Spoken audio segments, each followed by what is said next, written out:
Most of us don't actually have a reading life. We have a reading horde. Books we mean to read, books we bought on impulse, books we feel guilty about, and sometimes, even with shelves full of books, we're not always sure why we're reading them. But what if your reading could mean something? Greetings, legendary readers. Welcome to Larry's Legendary Library, where we explore science fiction, fantasy, and the deeper wonder within them. My theme for May is the reading life, like seasoning in your main dish that you might eat for dinner. I hope that it permeates through much of what you see on my channel this month. Today I'm going to kick off a 4-part mini-series on the subject to be uploaded each Wednesday. And I'm going to start by talking about something that on the surface, it's very simple, but underneath the surface, it's very powerful. Not how to build a reading list, but how to build a reading life. A reading list is about finishing books. A reading life is about being shaped by them.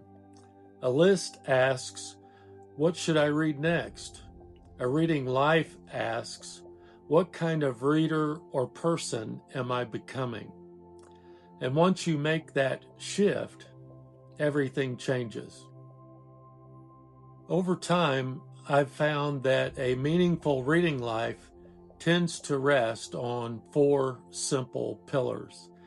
You don't need all of them to be perfectly balanced, but if you're missing one, you might feel it.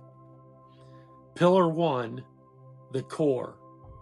These are the books that anchor you, the ones that you return to, ones that shaped your taste.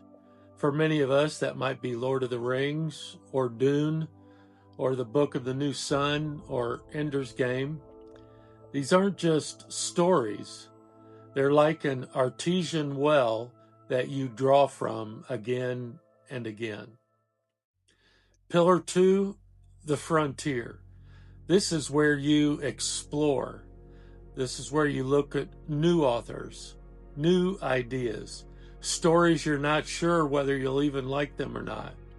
Maybe it's a new release from an author you hadn't read, or maybe a short story from an old science fiction magazine that you've never opened before. This is what keeps your reading life fresh and alive. Without it, you don't grow. The frontier can be an exciting place. Pillar 3, the deep dive. This is where things get intentional. Instead of just jumping from book to book to book, you go deeper. You follow a thread. You pick up on a theme. Maybe you read through the world of Dune in order.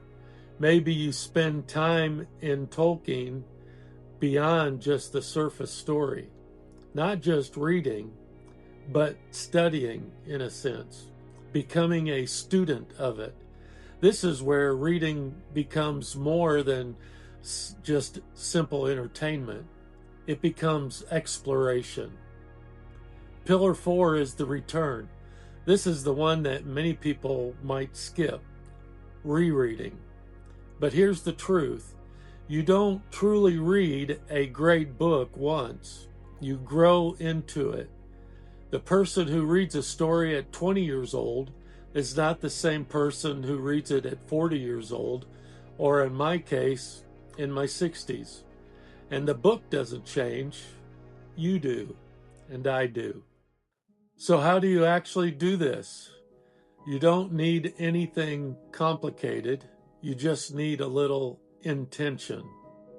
At any given time, you might be reading one core read, something you're reading slow and steady, one frontier read, something brand new to you, and one deep dive project, something more focused.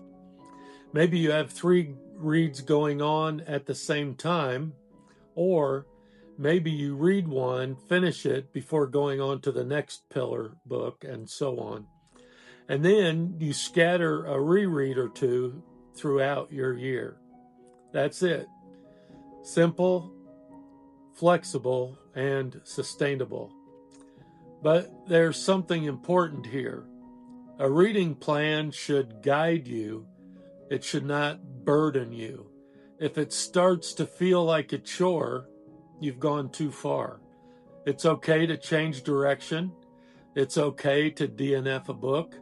It's okay to follow your curiosity instead of it feeling like an obligation.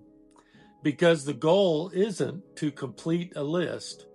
The goal is to live a reading life.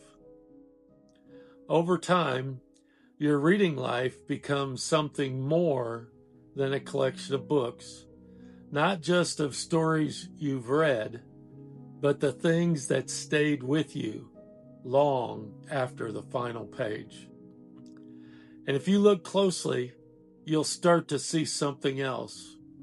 Not just that you've been reading, but that you're becoming a better person for it. If you want to understand your reading life, don't just look at what's on your shelf. Look at what you return to. Look at what challenges you. Look at what stays with you. That's where the deeper wonder is.